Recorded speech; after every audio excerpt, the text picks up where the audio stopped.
Hi and welcome to a new video. Now sadly there isn't any true video here today because the filming that I did is gone and messed up. I don't know how or why or what, but it has done. Hopefully I can fix the problem for next time, but for now we're just going to have to deal with just having some stills. Hopefully it's still of somewhat interest to people, and for those that I do actually get these devices, then I might be able to learn something from them. Now, what we have here is the BBC Master, and the bright green part there is the VideoNuLA, which is a little bit higher up off of the board than the stock chip that would have been there in space. So when it comes to installing a PiTubeDirect internally in a master, the pins that come with it need to be a little bit longer. So this is what this video is about. I've actually replaced the pins with longer pins, and then be able to show you that it does all fit and work when it's in place. Now, with it being there, I also have to worry about the data center, which is actually stuck to the underside of the lid of the computer, which happens to be just above where the VideoNuLA is and where the PiTubeDirect wants to sit. It all sort of squeaks into place where that grey cable is that's followed over there that leads from one PCB off to where the CF cards are there, the CF cards being the thing that says 4 gigabytes on it. Now across the top there is the PiTubeDirect internal for the BBC Master, and then the little green one off to the right is the one that fits into the tube port on the BBC. It does fit on the BBC B quite easily because you have more space there, but it also fits inside into the tube port of the BBC Master, but it's a bit of a tight fit and I wasn't quite happy with it sitting there. And then of course there's the longer pins, and then there's the Raspberry Pi itself. This is a Raspberry Pi Zero, not a Raspberry Pi Zero W. It looks a little bit different because I've actually stuck a heatsink on there. I don't think it's necessary for this project, but that's there for my previous project that I've used the Pi Zero for. And since it's on, there's no point pulling it off. There's enough room for it to be there.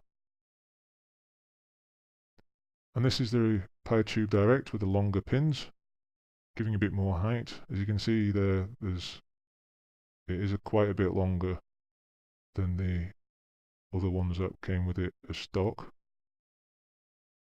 And then here it is installed into the BBC itself. It fits perfectly across there, not a problem. The only thing that you might be a little bit worried about is on how much height does it give above the VideoNuLA once you install these longer pins. Well, hopefully this shows there directly in the middle of the screen there. You should see that it actually sits on the pin that goes to the little grey cable with the yellow plug.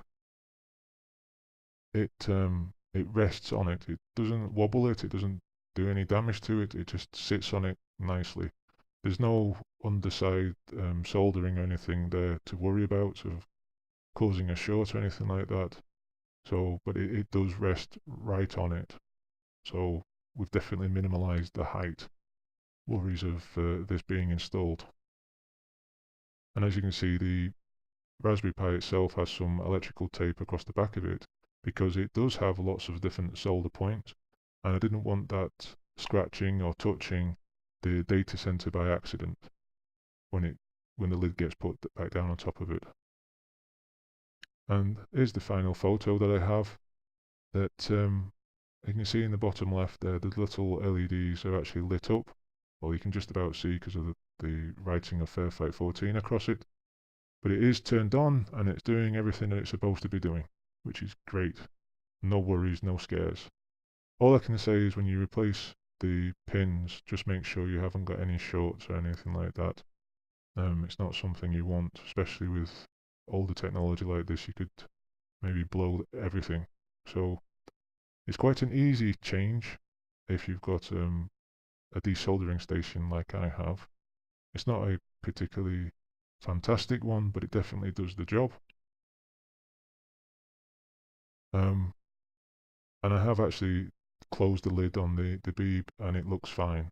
There's everything rests. I don't have to force it, I don't have to squeeze, I don't have to do anything. It just all happily sits there. So I'm looking forward to setting it up for at least a week or something like that, so I can have a play around and see and learn more of what the PiTubeDirect and what the VideoNuLA can do together. Hopefully I'm going to get a ZX, I'm going to say ZX81 then, a ZX Spectrum 48K emulator going. I've seen some other people running it. I want to see how well it actually runs. When I get it running, I'm of course going to create a video and show you how well it actually does at emulating a 48K Spectrum, at least from a game's point of view.